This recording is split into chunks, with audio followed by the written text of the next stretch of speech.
Hey, what's up, you guys? It's Bloody Jacob here to bring you my weekly review of The Strain. This week we seen the episode entitled Creatures of the Night. And before I get into the review of the episode this week, like I mentioned in my last video, well, I start my senior year, my final year of high school tomorrow. So, my videos won't be quite as, large as far as quantity goes, but like I said before, I still plan on doing my weekly reviews of The Strain up until the end of the season. I'm planning on trying to get all the way through, keep it up, but I don't know, it's just going to be a little bit more difficult because what I usually do is I watch the episode Sunday night, of course, and then I record the review, which I'm doing right now, Monday morning, or at least as soon as I get up. So, with school going on, of course, I'm not going to be able to do a review in the morning. So my only real chance would be to either do a review right after the episode at night, or do a review when I get home from school. And I'm 18, I don't have like a bedtime I have to follow or anything like that. But, I do go to bed earlier for school, and, because that's just simply a good idea on all ends for the most part. And so I don't think I'm going to be doing a review like right after the episode at night. So I'm probably going to just use my notes and make sure I take a look at those before I do them when I do the review when I get home. So that's how I'm going to plan on to still tackle these reviews while school's going on. So you'll just see these reviews come up a few hours later after the one you're watching right now. So that's pretty much it. So let's dive right into it, man. Last day of summer vacation for me, and yeah, so let's just get right into it. Like I said, it's called Creatures of the Night, and it starts off right with at the train station. We see at the end of the last episode, with Thomas escaping, but he was shot in the leg with that silver bullet, that they all had pretty much. And, we've seen him. This episode mainly, I'll say right off the bat, this episode mainly takes place at one location. But, with Thomas, he's the only, one we see outside of the location I'm talking about right now. And I'll just get this out of the way right now. Abraham talks about, if the silver hits bone on a vampire, it actually really affects them. It can actually, almost cripple them, I guess, if it hits, right on. And it takes a while to recover, and we've seen that with Thomas here. As he walked down the train tracks, and he actually had to sit down. Looks like he had to take some time with his eyes rolling in the back of his head to, actually recover enough to even get back to where the master is or even escape. So yeah, what Abraham said definitely was proven true, with that scene. So there's that. And let's see. Yeah, so Ephraim basically brings up the idea that they need a certain type of light, or I think it's UVC, I could be wrong. I believe he said UVC lights, and so they're going to a convenience store to see if they could get any, because, it's supposed to, make a artificial sun ray kind of thing, which of course would obviously burn the vampires and keep them away. So they go to a store looking for that, but the store's closed. It's kind of quiet all around the town, and so they break into the back, and mysteriously there's no alarm that goes off, and they break the window in the back of the building. And when they get in the back, they're walking through, and then they run into the exterminator, Fett Vasily. I might be mispronouncing his name, so I'm just going to call him either the exterminator or Fett, just a heads up. And, he tells them to say something, so he knows they're not one of them. And, he asks if they're looters, and then Ephraim tells him, he's from the CDC, and And he's basically like, oh yeah, I'm the looter. So that was kind of funny. We finally see Fett, get tied into the core group here. So that was really cool to see. And basically, they pick up some stuff at that store, and then they head over to a gas station pretty much to stock up on food and other little supplies so they can concentrate fully on their plans to go against Thomas the Master and the rest of the growing vampire chaos around the city. And as Abraham explained earlier in the episode, that since Thomas escaped, the Master will know, and he'll receive he'll take it as like a message that they sent him, by wounding Thomas like that, and he basically says his response will surely be brutal or whatever it is. So as they're at the gas station, we see a couple, it's late at night, we see a couple vampires approach the store. And it's, who else is at the store? That internet hacker. The one that Palmer hired to take down the phone lines and the internet and things like that. And, so she's actually at the store at the same time, just so happens. And, basically vampires surround the store, really. And it really, I'm not saying the strain copied this, but it really reminded me of the entire episode really reminded me of the movie The Legion, with, Paul Bettany and all that, when they're just basically at that one diner throughout the entire movie. And it reminded me of the original Night of the Living Dead in the 60s, because they're basically in that house for the entire time, just sort of, going at each other a little bit, and basically trying to stay, hold them off in one spot, or they're forced to anyway. So yeah, there's that. I'm not saying they copied those, but that's just what it kind of reminded me of in my mind. So yeah, some really cool stuff, with all those characters sort of coming together.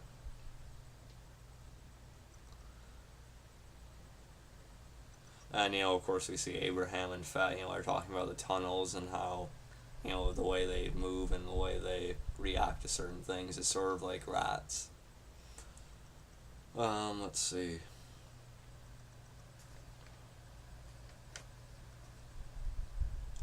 And there's this one girl I was talking with, the internet hacker. I'm sorry, I don't know the internet hacker's name right now. It's like the one name on the show I don't know for sure. Let me see if I can look it up. Give me a second, guys. I know I do this pretty much every week. Let's see.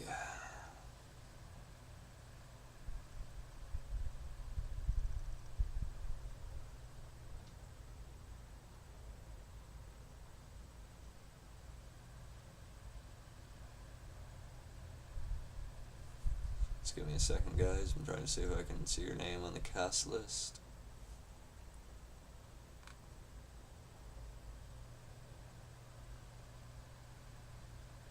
Okay, I don't see her right now.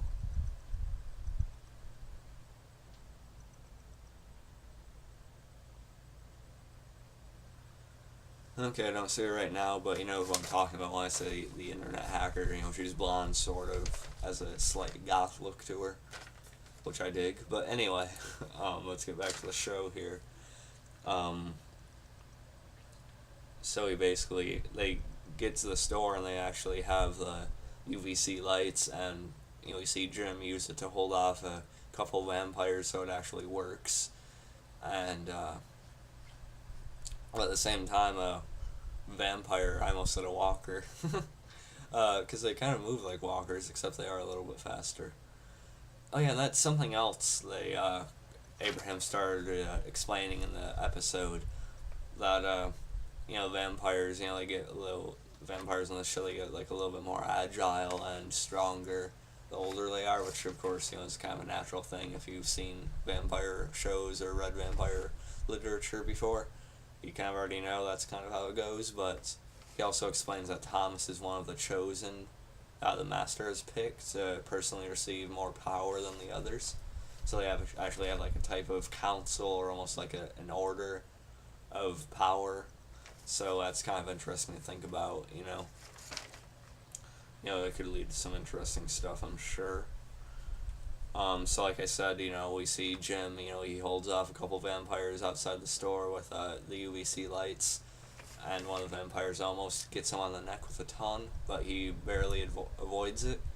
And we actually see Nora start shooting down vampires, with the silver ammo and the guns they're using. And so yeah, she's taking the first step to actually surviving on the show. So because she's actually seems to be willing to kill them when she has to instead of thinking there's some kind of cure. I'm sure she's still hoping both her and Ephraim are, but they both kind of accepted the reality of the situation that's been presented to them over the last 2 episodes. So some good development there for those characters. So they're trapped inside, and let's see. Oh yeah, and when Jim barely avoided that ton from the vampire, he was like slightly scratched on the cheek. And which we won't really think is much. He doesn't think it's much either. But as we seen at the end of last week's episode of that mysterious SWAT vampire guy showing up and killing that nanny's daughter because of my notes just fell to the floor. But as we've seen with that nanny's daughter just being killed so quickly because of a little scratch on her hand, you basically understand that just the slightest touch almost will basically infect you. So yeah, Jim's basically given a death sentence right there. And we'll get some more on that a little bit later. Actually we can talk about it right now because we see the others start to notice he has a scratch on his cheek. And, Ephraim takes a look at it with the UV lights, and that allows him to see the worm actually moving around under his face, under his skin. So that was really creepy looking. And he thinks it's just one, so they actually get him on the table, and Ephraim actually has to cut his cheek open, and, the thing actually comes out a little bit, so they pull it out and, burn it under the UV light, the UVC light, I mean. And so I think they saved Jim there. And I thought they did for a second too, but I thought that, that's kind of easy for the show. Give me a second.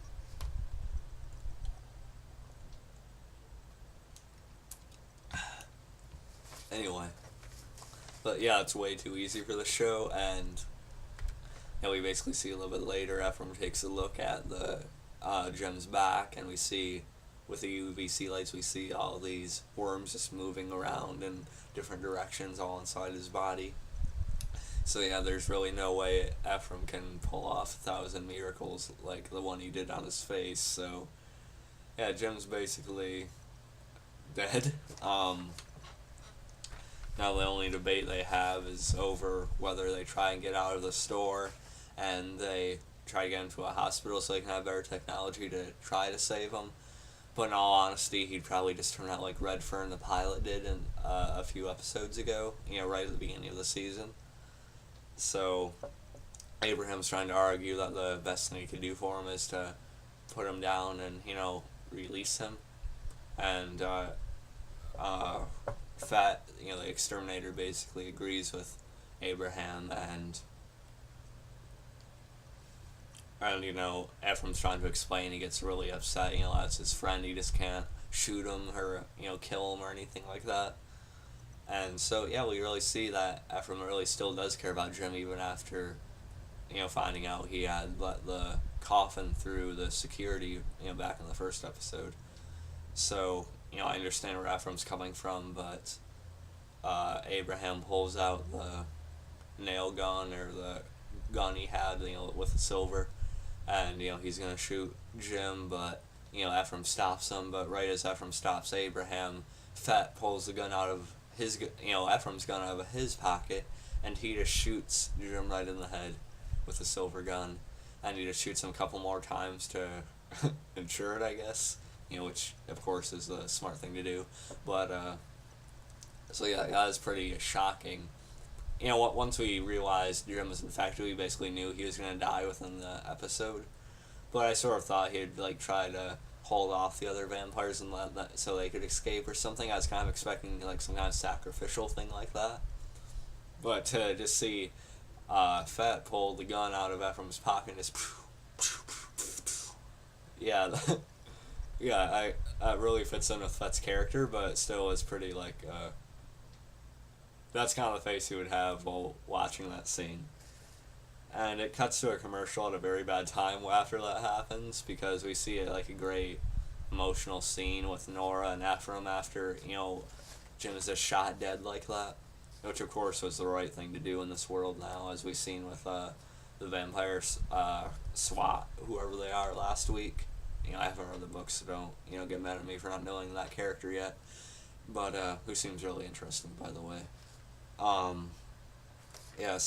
Great emotional scene with Nora and Ephraim, and Ephraim basically, grabs Fett and says that you didn't have to do that. We could have helped him basically, and Nora tells Fett it wasn't Fett's choice to make, even if it was kind of the sure thing that he wasn't gonna make it. It wasn't his choice, even though Jim kind of said he would rather die than have a chance of becoming one of those things. So it really was Jim's choice to die anyway. So it's not like Fett did it against Jim's will. So I don't think Fett's wrong at all for doing it. But I understand how Ephraim and Nora would feel seeing their friend just shot to death like that. So yeah, I understand both sides. Let's see. Yeah, and the vampires actually are starting to get a little bit smarter as they're maturing, and they actually start using tools, and they're trying to, take out the power, at the nearby post outside the store. And Abraham goes out there, kills a few vampires with a sword, and he tries to shoot the one off that's trying to take out the power. He misses a couple times, and the vampire takes out the box before Abraham shoots him down. So the power goes out of the store and all that. And the guy who was managing the cash register at the store, he was just this foreign guy. He had an accent, I think, and he basically says, "Oh, I'm calling the cops. I'm writing down everything you guys have stolen." And he basically refuses to leave. He's just waiting for the police, even though they're not answering any calls whatsoever. Just that guy and the cab driver for when that Joan's husband came home an episode or two ago, they're just complete idiocy right here. But a lot of people, you see a lot of comments. You see people say that, "Oh yeah, I would never," people would never be this stupid if it was actually happening. I'd do this, this, and that. I'd be exactly like Fett and Abraham or whatever. But really, there would be stupid people like that in the world if things like this were happening. So, yeah, the guy was pretty much a goner, a red shirt from the start. Let's see. So I got through the gym thing. Let's see, I don't have too much more to talk about here. And yeah, something else I wanted to note throughout the episode, he has actually like the chemistry when we've seen Abraham talking to Fett. Because Fett's like the first guy Abraham's met that actually has like a solid knowledge and understanding of what's going on, or maybe not what's going on, but he actually understands what these creatures are kind of like and what they're trying to do. And so I think Abraham kind of enjoyed talking to someone who's a little bit more of a realist about the whole thing like he is. So yeah, I think those characters had some good conversations together. I told you about the tunnel thing they're talking about, and so yeah, some cool stuff with them. I like that a lot. David Bradley as Abraham just kills it every week, by the way. And of course, I like Kevin Durand as Fett so far too. He's a pretty good actor. He's usually more of like the supporting henchman kind of roles, but really I'm glad he's getting this kind of role. I think he can really shine in this. He has so far. Let's see.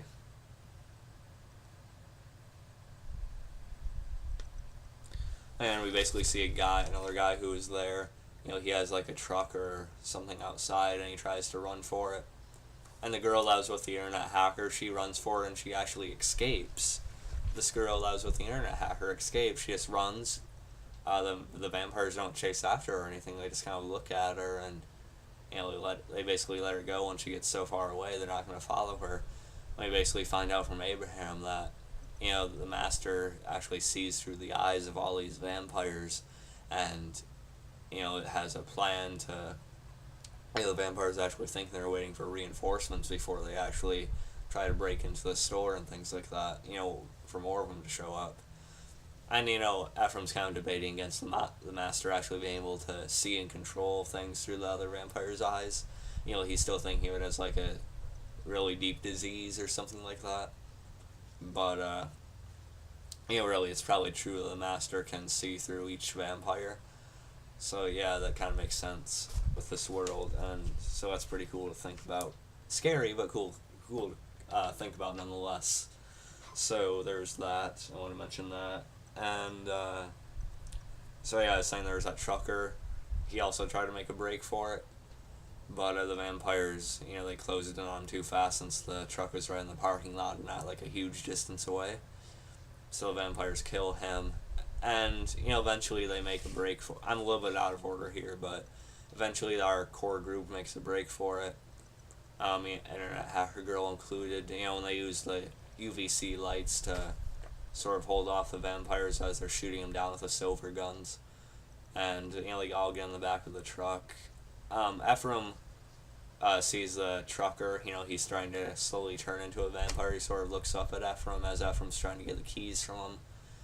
And Ephraim actually puts him down, which is kind of, a decent step in character development for him as well, sort of accepting and realizing the world he's in now and what he's actually going against. So that's pretty cool. They all get in the back of the truck and escape. And so we basically get our core group expanding for the rest of the series, really, in this episode. So this is kind of like a landmark episode. Like I said, seeing Fett coming together with a group, and even that hacker girl joining up with them. So that's going to be kind of interesting to see what she does. Because, of course, we could think of her as a villain for, like, sort of shutting the whole internet down and the phones. But she was just, being paid for something she does on a certain basis. She didn't really know it was starting a whole vampire apocalypse, or helping to start it, so, you can't really blame her too much, I don't think. So it's going to be interesting to see how long she lasts with the rest of the group. And, yeah, that's pretty much this episode. It's Fett driving off. They use Molotov cocktails to hold off the vampires, as well as the UVC lights, like I said. So, yeah, it's pretty much this episode. Like I said, they stayed mainly at one location throughout the whole thing. And, yeah, with that, it got a really good amount of focus, and, the action was abundant, is really consistent with that all the way through. It had a constant tense feeling to it because of them being trapped in that store for pretty much the whole episode. And that goodbye we had with Jim, it was a little early to be really upset about Jim being killed like that. But at the same time, I understand it is kind of upsetting. I didn't really expect him to die in that fashion. It's the boom, boom, boom. Even though he's already sent to die with being infected by the vampire, but you guys know what I mean. So, yeah, we got a lot of stuff, development with Nora, finally, shooting and going against the vampires, and, some good scenes with Abraham and Fett, and, the whole thing with Jim, of course, and, vampire effects are good as always, and just a great intensity throughout the episode. Oh, yeah, I just wanted to mention the preview I've seen for the episode next week. We seen his son again in the previews for next week, and we see Ephraim or someone else killing a vampire that went after his son, that's really close to his son. It goes really fast, and I'll probably give it another watch, but I'm just wondering if his ex-wife is turned into a vampire by the boyfriend or something like that. So I'm kind of wondering how that's going to go. I've been wondering for a while how long Ephraim's son and ex-wife can last in this world. I'm kind of predicting that son will probably last longer, but we know the strain's not hesitant to infect kids either, so we'll see. I'm not really sure how long his ex-wife can make it either, so even though I love the actress Natalie Brown as his ex-wife, who I know is Julia from Being Human Season 2. Love Being Human, by the way. One of my favorite shows of all time. But anyway, I said, very consistent, very good focus in this episode, even though we only stayed at one location. And, I was sort of expecting that vampire SWAT team to show up, and kind of take out all the vampires around him, but, I guess it's sort of early for them to meet up with a core group as well. So, yeah, I kind of understand that would be too much of a coincidence, really. So, yeah, great ending to the episode. Again, the strain's just so consistent from week to week after week. It's just solid all the way through. Love the characters coming together, getting our core group set. A landmark episode in that regard. And yeah, I'll catch you guys for next week's review. I'll keep on trying to go through to the end of the season, even with my final year of high school going on. So yeah, I'll catch you guys then. And you might see a movie. The next movie review you'll see from me will probably be American Mary. Just a quick note of that, and I'll catch you guys next week for my Strain review or my American Mary movie review, which will happen eventually, even if it's not next weekend. So I'll catch you guys for my Strain review at least, and peace. My voice sounded really high there. Peace. Alright, I'll catch you guys later. Peace.